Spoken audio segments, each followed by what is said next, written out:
Hello hello hello hello hello. तो कैसे हो आप सारे के सारे बच्चे? मैं उम्मीद करता हूँ कि भाई जैसे जैसे नीट पास में आ रहा है तो उसकी जो एंजाइटी नॉर्मली फील होती है उस एंजाइटी को कम करने में हमारी जो ये 20 मिनट सीरीज है, ये 15 मिनट सीरीज जो है, या फिजिक्स की मैगी सीरीज आप कह सकते हो, इसको मैंने पहले भी बताया था, ये आपकी हेल्प कर रही होगी। देखो, फंडा बहुत क्लियर है कि हम लोग सिर्फ और सिर्फ 15 या 20 मिनट का टाइम लगाते हैं। किसी चैप्टर के अंदर थोड़ा ज़्यादा भी लग सकता है, 25 मिनट 30 मिनट का भी टाइम लग सकता है, डिपेंडिंग ऑन द चैप्टर। और उस चैप्टर के जितने भी इंपॉर्टेंट एस्पेक्ट्स हैं विथ एग्जाम्पल्स, वो मैं आप लोगों को यहाँ पर करवाता हूँ। तो इसका फायदा क्या होता है कि आपको एक फ्लो पता पड़ जाता है चैप्टर का।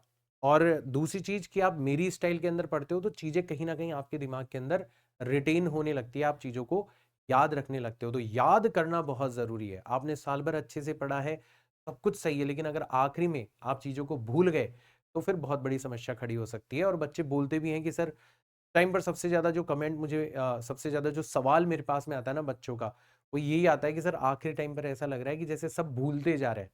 तो उसी को मैं चाहता हूं कि मेरी तरफ से कुछ हेल्प हो आप लोगों की, और इसीलिए मैं ये सीरीज बना रहा हूं। तो अगर ये सीरीज अच्छी लग रही है तो भाई हर वीडियो को आपको ज्यादा से ज्यादा बच्चे तक पहुंचाना है, लाइक करना है, भर भर के शेयर करना है, ठीक है ना। और अगर आप खुद भी चैनल पर नए हो तो भैया सब्सक्राइब कर लेना, क्योंकि बहुत कुछ नया होने वाला है हमारे इस चैनल के ऊपर नीट 2025 सेशन के लिए, राइट।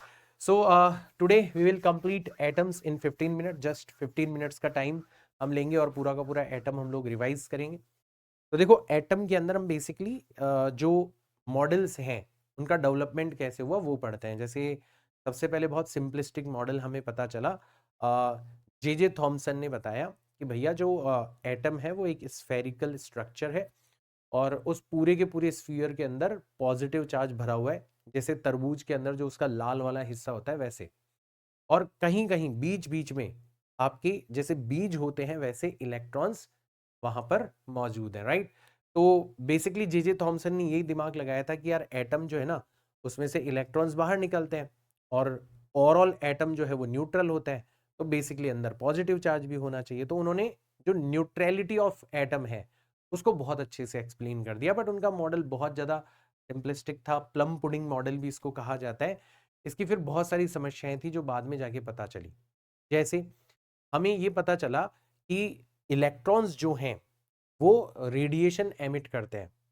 आप किसी भी पर्टिकुलर एटम से, मतलब अगर आप गैस की बात करोगे तो ढेर सारे एटम होंगे, तो जब आप उसको हीट करते हो तो रेडिएशंस बाहर आते हैं, जिसको हम लोग कहते हैं स्पेक्ट्रम।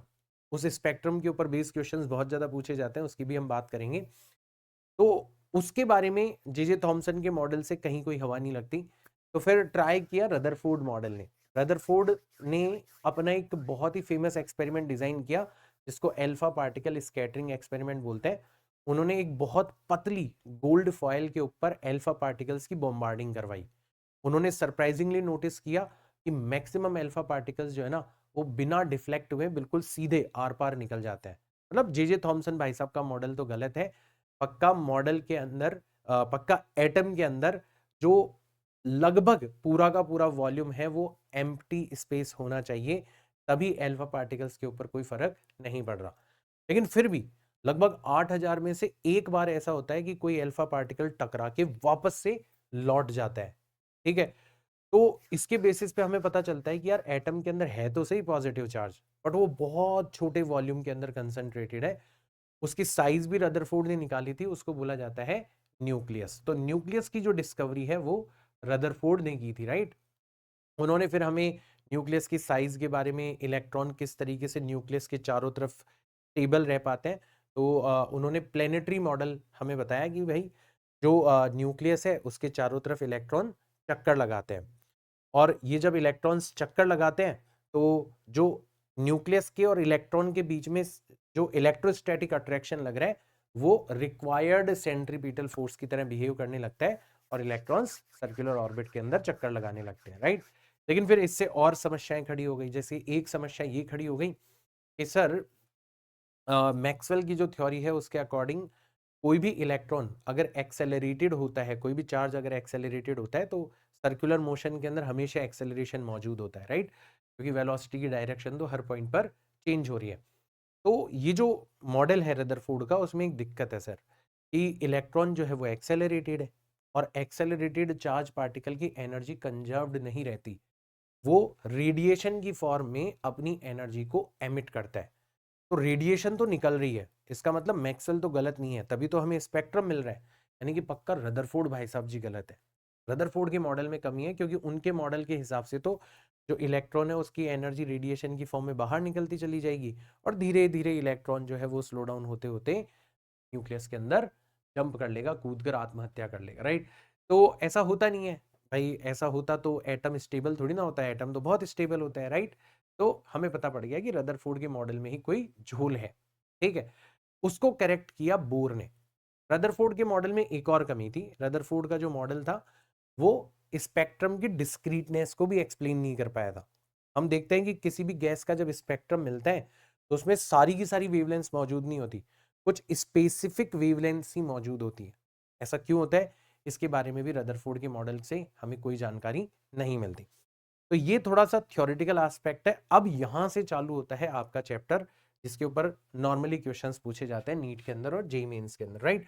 तो अगर हम बात करें बोर के मॉडल की, जो कि रदरफोर्ड के मॉडल का ही एक तरीके से मान लो एक्सटेंशन है, सुधरा हुआ रूप है, ठीक है। तो बोर ने क्या करा, बोर ने बोला कि 3 बातें तुम अगर मेरी मान लोगे तो मैं तुम्हें सब कुछ एक्सप्लेन करके बता दूंगा कि स्पेक्ट्रम डिस्क्रीट क्यों होता है ना, और क्यों इलेक्ट्रॉन जो है वो रेडिएशंस एमिट नहीं करता, नॉर्मली कभी कभी करता है, ठीक है ना, कुछ कुछ स्पेसिफिक वेवलेंथ की रेडिएशंस एमिट करता है। इनफैक्ट मैं तुम्हें ये तक बता दूंगा और तुम प्रिडिक्ट कर सकते हो उससे कि किस गैस के स्पेक्ट्रम में कौन कौन सी रेडिएशंस पाई जाएगी। तो लोग एक्साइटेड हो गए, यार ये तो बहुत बड़ा काम करने वाला है, तो क्या बुराई है, मान लेते हैं इसकी 3 बातें। तो उन 3 बातों को कहा गया पॉस्टुलेट। तो बोर के 3 पॉस्टुलेट थे, 3 ऐसी बातें जिनको हमें विदाउट प्रूफ मानना पड़ेगा, ठीक है। तो पहला जो पॉस्टुलेट था उसमें तो उन्होंने रदरफोर्ड को ही एक तरीके से रीवैलिडेट किया। उन्होंने बोला कि भाई साहब रदरफोर्ड सही कह रहा है, इलेक्ट्रॉन जो है वो वाकई न्यूक्लियस के चारों तरफ रिवॉल्व करता है, बट वो हर रेडियस वाले ऑर्बिट के अंदर रिवॉल्व नहीं कर सकता, वो कुछ स्पेशल स्टेबल ऑर्बिट्स के अंदर ही रिवॉल्व कर सकता है, ठीक है। अगर वो इन स्टेबल ऑर्बिट्स के अंदर रिवॉल्व कर रहे हैं तो फिर मैक्सवेल की थ्योरी उसके ऊपर लागू नहीं होती, वो एनर्जी रेडिएट नहीं करता इलेक्ट्रोमैग्नेटिक वेव्स की टर्म्स में। लोग एक्साइटेड हो गए, हालांकि गुस्सा तो आ रहा था। फिर लोगों ने पूछा कि चल भाई तू ये बता रहा है ना स्टेबल ऑर्बिट, इनकी पहचान क्या है, ये बता चल। तो सेकंड पोस्टुलेट में उन्होंने इन स्टेबल ऑर्बिट्स की पहचान बताई। उन्होंने बोला कि जिस ऑर्बिट में इलेक्ट्रॉन का जो एंगुलर मोमेंटम है mvr, वो h अपॉन 2 पाई का इंटीग्रल मल्टीपल होगा, यानी कि 1 टाइम्स h अपॉन 2 पाई हो सकता है, 2 टाइम्स h अपॉन 2 पाई हो सकता है, 3 टाइम्स h अपॉन 2 पाई हो सकता है। सिर्फ उन्हीं ऑर्बिट्स के अंदर इलेक्ट्रॉन स्टेबली रिवॉल्व कर सकता है। यहां पर बोर ने एक बहुत ही क्रांतिकारी कॉन्सेप्ट को इंट्रोड्यूस करा, that is known as quantization of angular momentum. Angular momentum भी क्वांटाइज्ड हो सकता है, ये उस टाइम पर दुनिया के लिए बहुत ज्यादा क्रांतिकारी स्टेप था। आजकल तो क्वांटम फिजिक्स आ चुकी है, सारी चीजें क्वांटम है, राइट। थर्ड पॉस्टुलेट, लोगों ने ये भी मान लिया कि चलो ठीक है भाई, इलेक्ट्रॉन स्टेबल ऑर्बिट में, और स्टेबल ऑर्बिट में वो अपनी एनर्जी रेडिएट नहीं करता, तो फिर स्पेक्ट्रम में कहां से मिल रही है हमें रेडिएशन, स्पेक्ट्रम में कहां से मिल रही है हमें वेवलेंथ। उसका जवाब भी उन्होंने दिया। उन्होंने थर्ड पॉस्टुलेट के अंदर बताया कि जब भी कोई इलेक्ट्रॉन हायर एनर्जी वाले ऑर्बिट से लोअर एनर्जी वाले ऑर्बिट के अंदर जंप करता है, ट्रांजिशन करता है, तो जो गैप है उतनी गैप का एक फोटोन हमें एमिट होते हुए नजर आता है।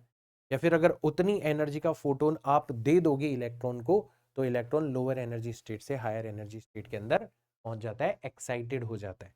तो that was the third postulate, right, कि photon is released when electron makes a transition from higher to lower energy level. तो इन दोनों का जो गैप है उतनी एनर्जी का एक फोटोन आपको रिलीज होते हुए नजर आता है, ठीक है।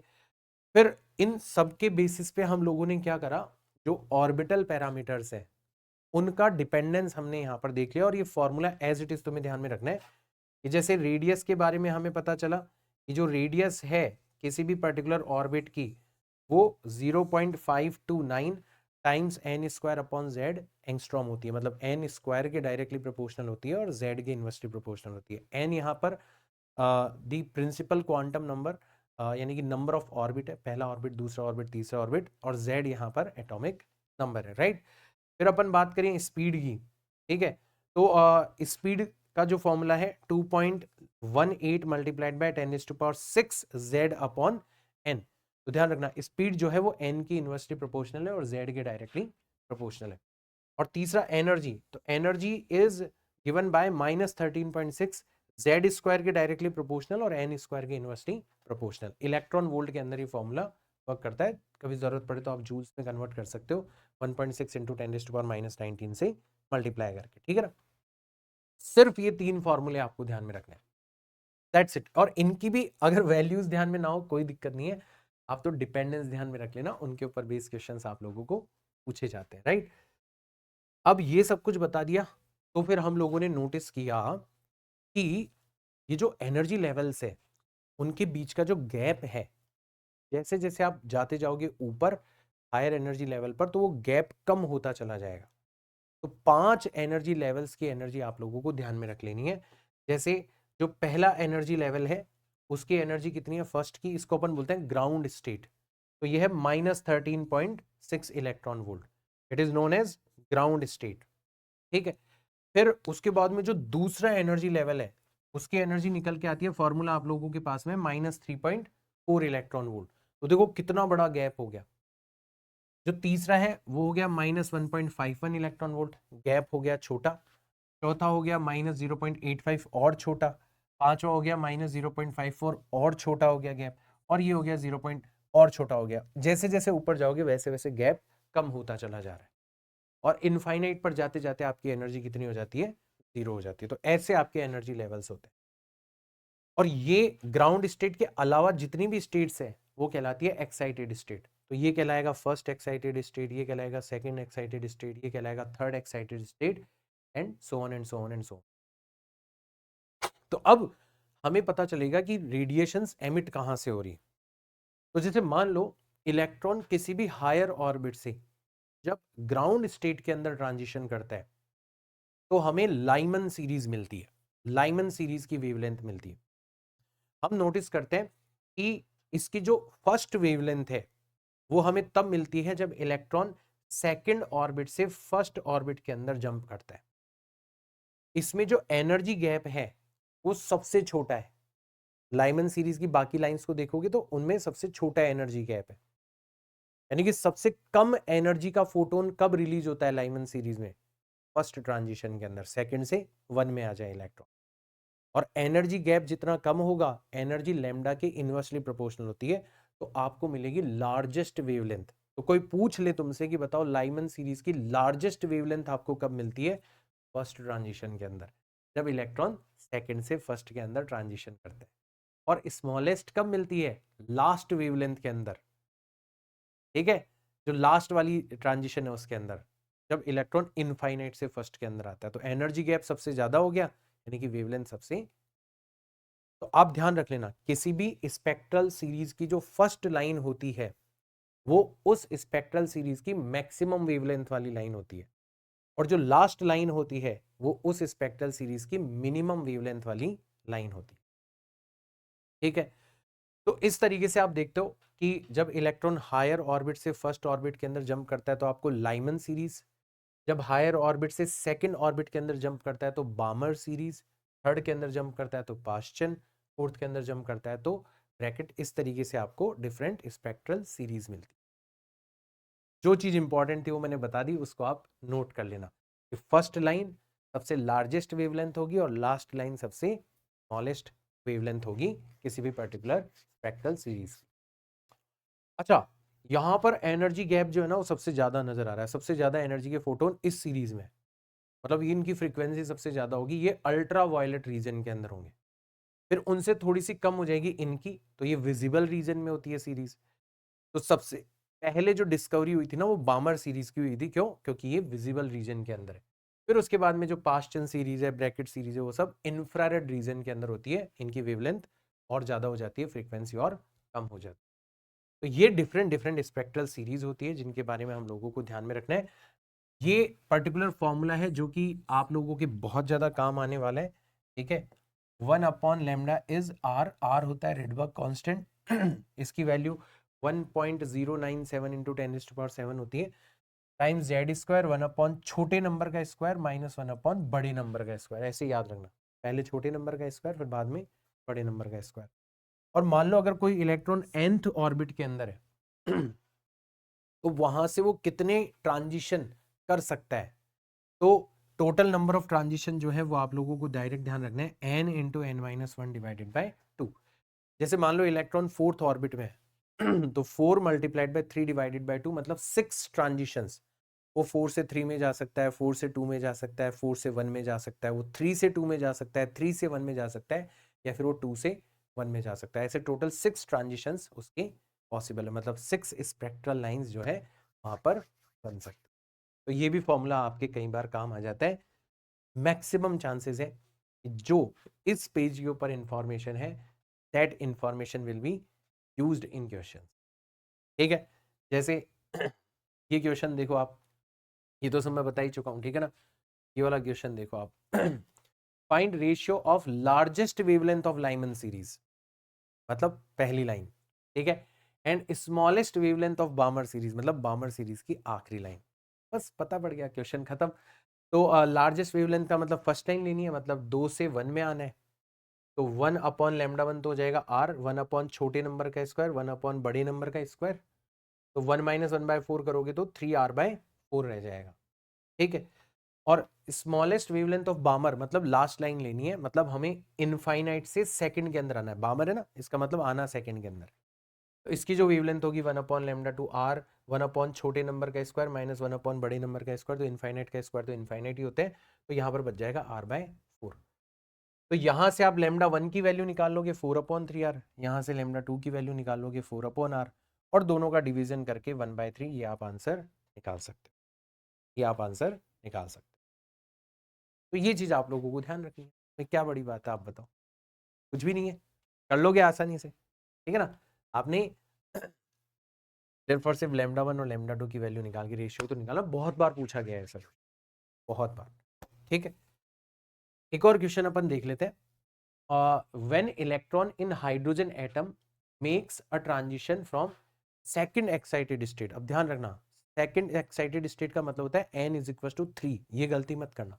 इसका मतलब होता है n is equal to 3, right, to ground state. वहां से हम कहां पर आ रहे हैं, ग्राउंड स्टेट के अंदर आ रहे हैं। तो थर्ड एक्साइटेड जो थर्ड ऑर्बिट होता है उसमें एनर्जी होती है माइनस का 1.5 इलेक्ट्रॉन वोल्ट, और ग्राउंड स्टेट के अंदर होती है माइनस का 13.6 इलेक्ट्रॉन वोल्ट। इसीलिए मैंने याद करने के लिए बोला था 5 एनर्जी स्टेट, ठीक है। अब देखो क्या कह रहा है, तो ग्राउंड स्टेट में आया, अ फोटोन इज रिलीज्ड, तो जो फोटोन रिलीज होगा उसकी एनर्जी कितनी हो जाएगी, तो सर हम इन दोनों का गैप ले लेंगे, इन दोनों का गैप हमें मिल जाएगी एनर्जी ऑफ फोटोन, तो वो मिलेगा हमें 12.1 इलेक्ट्रॉन वोल्ट। अब देखो क्वेश्चन कैसे सॉल्व होगा, आपसे पूछा जाएगा कि अब एक मेटल प्लेट के ऊपर उस फोटोन को इंसिडेंट करवाया जा रहा है, ठीक है, उसका वर्क फंक्शन कितना है, 5 इलेक्ट्रॉन वोल्ट है। आपसे पूछा गया है कि बताओ maximum kinetic energy of photo electron emitted in this process कितनी होगी। तो मैंने क्या बताया था पिछले चैप्टर के अंदर, काइनेटिक एनर्जी जो होती है, एनर्जी ऑफ फोटोन, वो ऑलरेडी हमें पता है 12.1 electron volt, minus work function that is 5 electron volt. तो 12.1 में से 5 को माइनस कर देंगे, 7.1 इलेक्ट्रॉन वोल्ट, ये आपका करेक्ट आंसर। तो ये कुछ टिपिकल सवाल है जो कि आप लोगों से पूछे जा सकते हैं, that's it for this chapter. जितनी भी जरूरी बातें हैं इस चैप्टर की वो आप बार बार बार बार बार बार बार बार सुन लेना, पिछले 18 मिनट के अंदर समेटी जा चुकी है। तो ये चैप्टर आपका बहुत अच्छे से तैयार हो जाएगा। मिलते हैं अपन नेक्स्ट क्लास के अंदर, तब तक के लिए tata bye bye, see you all in next class. जय हिंद।